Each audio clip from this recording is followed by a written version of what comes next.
Hello guys, চলে এসেছি নতুন একটা সুন্দর ভিডিও নিয়ে। আজকে বেরিয়েছিলাম কলেজে ফেস্টে যাব বলে, কিন্তু রাস্তায় বেরোতে না বেরোতেই এত বৃষ্টি হঠাৎ করে শুরু হয়ে গেল যে চারিদিকে জল জমাতে আর আমাদের ফেস্টে যাওয়া পসিবল হলো না। তো অগত্যা আটকে পড়েছিলাম দোকানে।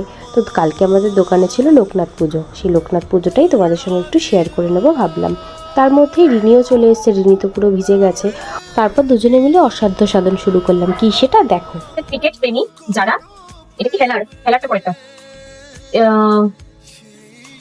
ইমোশন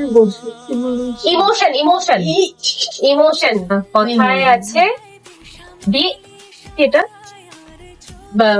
কথায় আছে বা খা ভা, এটা কি? আমার তো হচ্ছে ডি আর 7। তো আমরা বুঝলাম ডি আর 7। যদি তোমরা বুঝতে পারো প্লিজ জানিও ওটা কি। এত বাজে হ্যান্ড রাইটিং আমার ক্লাস 1-এও ছিল না। বাবার জন্য রেখে এই হচ্ছে সেই অসাধ্য সাধনের কাজ। যাই হোক, তারপরে তো প্রতীক আমার জন্য লাঞ্চ নিয়ে আসে। তারপরে দুজনে মিলে গল্প করতে করতে লাঞ্চটা কমপ্লিট করছিলাম। দুজনে মিলে কমপ্লিট করছিলাম বলতে, ও আমাকে খাইয়ে কমপ্লিট করছিল, আমি খেয়ে কমপ্লিট করছিলাম। আমাকে এত ভালোবেসে খাওয়ানোর কারণটা কি জানো? কারণ নিজে খাবে বিরিয়ানি আর আমাকে খাওয়াচ্ছে ওর বাড়ির চিকেন আর ভাত।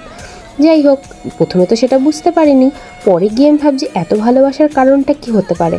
পরে পিছু করে দেখি কি জানো তো, নিজের পাশের দোকানে বিরিয়ানির হাঁড়ি খুলতে না খুলতেই সেখানে গিয়ে দাঁড়িয়ে পড়েছে। আমি তো ধরে ফেলেছি।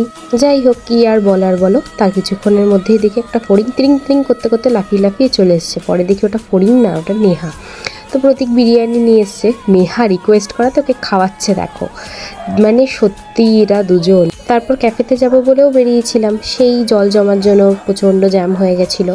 তো দেখা হবে পরের একটা সুন্দর ভিডিওতে, ততক্ষণের জন্য টাটা বাই।